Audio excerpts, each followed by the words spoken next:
नमस्कार विद्यार्थ्यांनो, माझे नाव आहे पंकज मते आणि आज आपण सुरू करणार आहोत इयत्ता 6वीतला गणित विषयातला धडा क्रमांक 12 ज्याचे नाव आहे शेकडेवारी.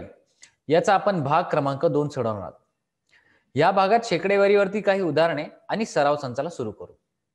तर चला सुरू करूयात शेकडेवारी या धड्याच्या भाग क्रमांक 2 ला. उदाहरण दुसरे. खटाव तालुक्यातील वरुड गावाला 200 शेततळी व जाखण गावाला 300 शेततळी तयार करण्याचे ठरवले होते. एक खटाव तालुका आहे, त्यामध्ये 2 गाव आहेत, वरुड गाव आणि जाखण गाव. वरुड गावात 200 शेततळी आणि जाखण गावात 300 शेततळी. हे 300 शेततळी तयार करण्याचे ठरवले होते. त्यापैकी मे अखेरीस वरुड गावामध्ये 120 शेततळ्यांचे काम पूर्ण झाले. म्हणजे 200 पैकी 120 शेततळ्यांचे काम पूर्ण झाले. त्याच तालुक्यात जाखण गावामध्ये 165 शेततळ्यांचे काम पूर्ण झाले. म्हणजे 300 पैकी किती? 165 शेततळी पूर्ण झाली. आता तर शेततळ्यांचे काम पूर्ण होण्याचे प्रमाण कोणत्या गावात जास्त आहे? तर आपल्याला शोधायचे या दोन्ही गावांपैकी कुठल्या गावात शेततळी सर्वात जास्त प्रमाणात बांधली गेली. तर पहा, जेव्हा ही एकूण संख्या दिली आहे 200 आणि त्यापैकी 120 तळी बांधलेत. किती शेततळी बांधलेत? 120. तर ती एकूण संख्या नेहमी आपण छेदामध्ये लिहितो आणि जितके काम झाले किंवा जितके मिळाले ते आपण नेहमी अंशामध्ये लिहितो. आणि त्याची बरोबरी आपण कशा करणार? एका चलाबरोबर करणार आणि त्या चलाच्या छेदात नेहमी आपण 100 ठेवणार. ते असे समीकरण आपण सोडू. तर चला सुरू करूया आपल्या क्लास. याचे उत्तर शोधण्यासाठी पूर्ण झालेल्या शेततळ्यांच्या शेकडेवारी काढून तुलना करू. वरुड गावात पूर्ण झालेली शेततळ्यांची संख्या A% म्हणू, जाखण गावात पूर्ण झालेल्या शेततळ्यांची संख्या B% म्हणू. आता पूर्ण झालेल्या शेततळ्यांच्या संख्येचे ठरवण्यात आलेल्या शेततळ्यांच्या संख्येशी घेतलेले गुणोत्तर पाहू. म्हणजेच काय? पूर्ण झालेले शेततळी त्याचे एकूण घेतलेल्या, एकूण आखलेल्या म्हणजे किती शेततळी बांधायचे याच्यावर आपण काय करायचे? गुणोत्तर काढायचे. आणि दोन्ही गुणोत्तरे एक समीकरणात मिळवून त्याला सोडवू. तर आपण कसे सोडवले ते पाहू. पहा, तर पहिल्यांदा घेतले A/100. A/100 म्हणजे काय? आपल्याला कळेल A ची संख्या किती, म्हणजे किती टक्के आपल्याला शेततळी बांधून झाली. तर A% इतकी शेततळी बांधून झाली, जिथे आपल्याला एकक किती घेतले? 100. त्याची आपण बरोबरी किती करणार? 120 शेततळी बांधली आणि ठरवली किती होती? 200. आता दोन्ही बाजूला 100 ने जर गुणले, का गुणायचे? कारण ह्या छेदातले जर 100 आपल्याला काढायचे असतील तर याचे 2 प्रकार असतात. एक म्हणजे काय? दोन्ही बाजूला 100 ने गुणावं, जेणेकरून हा 100, ही 100 आणि ही 100 एकमेकांना भागाकारात एकमेकांना भागते आणि त्याचे उत्तर येईल 1. आणि दुसरी पद्धत अशी, हे 100 इथे छेदामध्ये आहेत म्हणजेच भागाकारात आहेत. याला जर विरुद्ध दिशेला नेले तर ते गुणाकारात जातात. मग या संख्येबरोबर 120/200 बरोबर ते गुणले जातील. आता चला या पद्धतीत आपण कसे सोडवले? तर 100/100 झाले, उत्तर आले 1. आणि ह्या 100 जर भागायचं असेल तर कसे करावे लागेल? हे 2 शून्य आणि हे 2 शून्य गेले, त्यामुळे उरले की 120/2. आणि या 2 ने समजा 120 ला छेदले तर उत्तर आले 60. म्हणजे A ची किंमत किती आली? 60. म्हणजेच आपल्या वरुड गावात 60% इतकी शेततळे बांधून झाली. आता जाऊया जाखण गावात. तर जाखण गावात आपण काय लिहिले? B/100 म्हणजे 100 एककापैकी फक्त B एकक इतकी शेततळी बांधून झाली. याची बरोबरी आपण कशावर केली? दिलेल्या संख्येवर. म्हणजे 300 ठरवले होते, त्यापैकी 165 बांधून झाले. तर ते दोन्ही बाजूला 100 ने गुणले तर 100 गेले. आता इथे सुद्धा 200 मध्ये 2 शून्य आणि 300तले 2 शून्य गेले, तर 165/3 हो पूर्ण गुणिले 1 अशी संख्या येईल. 3 ने समजा या 165 ला भागले तर 3×5 = 15, 5 आला आपला भागाकार, 1 उरला बाकी, पुन्हा वरतून आले 5, 3×5 = 15 म्हणजे 55%. B ची किंमत किती आली? 55.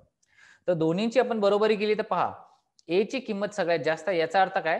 वरुड गावात शेततळ्यांचे काम पूर्ण होण्याचे प्रमाण सगळ्यात जास्त आहे किंवा होते. तर अशा प्रकारे आपण बरोबरी करून दोन्ही गावांची आपण शेकडेवारी काढून आपण तुलना करून आपल्याला कळले की कोणाकडे आपल्याला छेदतळे जास्त मानले गेले. आता वळूया तिसऱ्या प्रश्नाकडे.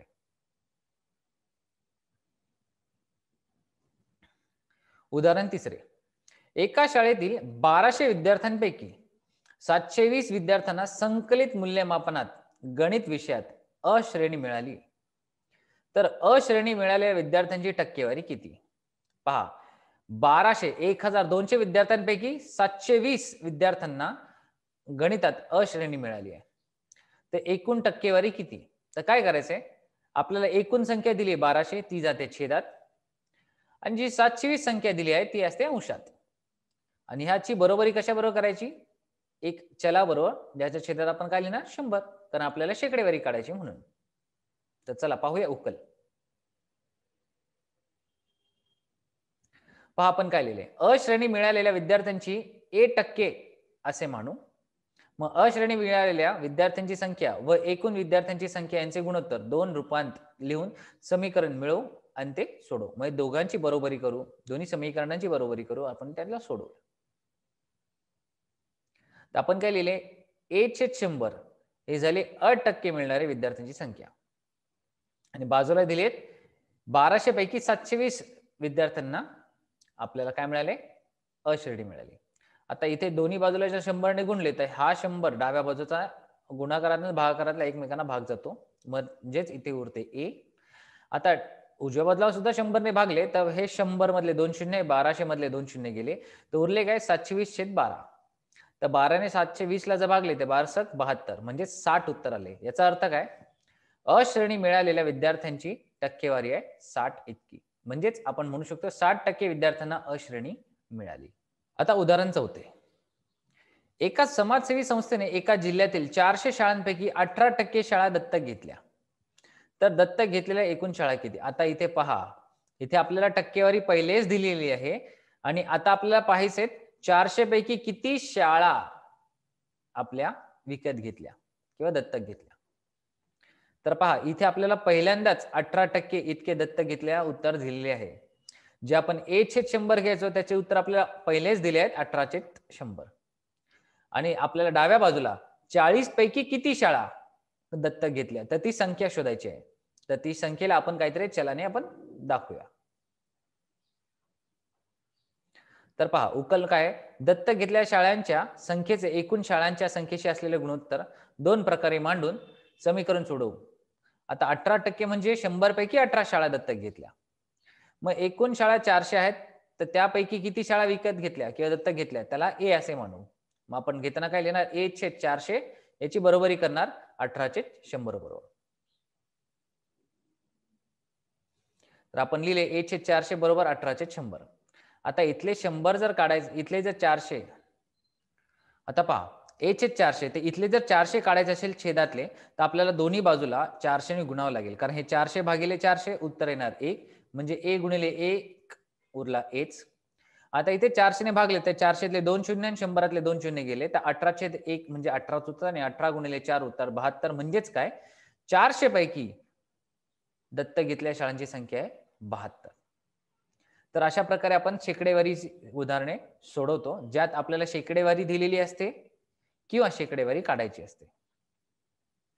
चला आता आपण सोडूया सराव संच. सराव संच 30. प्रश्न पहिला. एका परीक्षेत शबानाला 800 पैकी 736 गुण मिळाले, तर तिला किती टक्के गुण मिळाले? तर पहा, आपल्याला एकूण किती दिलेत? 800, आणि त्यापैकी 736. तर काय करायचं? 736/800 याची बरोबरी करायची एका एककाबरोबर, ज्याच्या चलाची आपण काहीतरी आपण संख्या मानू किंवा आपण मानू x किंवा y अशी राशी मानून चालू. तर आपण काय लिहिले उकल बघा. शबानाला 1% गुण मिळाले असे आपण मानू, आणि त्याची बरोबरी कशाबरोबर करू? a/100 ची बरोबरी केली 736 डिवायडेड किंवा भागिले 800 किंवा छेदात 800. आता इथे छेदात 100 आहे, तर 100 काढायचं असेल तर दोन्ही आता छेदामध्ये 100 आहेत, तर ह्याला डाव्या बाजूला जर आपण 100 ने गुणले तर आपल्याला उजव्या बाजूला 100 ने गुणावे लागते, कारण 100/100 उत्तर येते 1. तर इथे डाव्या बाजूला फक्त ए उरतो, परंतु इथे 100 ने गुणले तर काय होते पहा, आता उजव्या बाजूला 100ने गुणले तर काय होते पहा. या 100 मधले 2 शून्य, 800तले 2 शून्य गेले आणि हे 8 ने 736 ला जर भाग लावला तर आपलं उत्तर येते 92. म्हणजेच काय, शबानाला किती टक्के गुण मिळाले? 92% इतके गुण मिळाले. तर आज आपण काय शिकलो? आज आपण शिकलो शेकडेवारी कशी काढायची ते. शेकडेवारीमध्ये आपल्याला किती टक्के काम झाले किंवा किती टक्के काम किंवा किती टक्के मिळाले याचे उत्तर मिळते. किंवा समजा टक्केवारी दिली असेल तर आपल्याला संख्या मिळते जी किती पैकी आपल्याला आहे ती समजून येते. हा भाग इथेच थांबूया. या भागाचा उरलेला सराव संच आपण पुढच्या व्हिडिओमध्ये पाहू. तोपर्यंत धन्यवाद.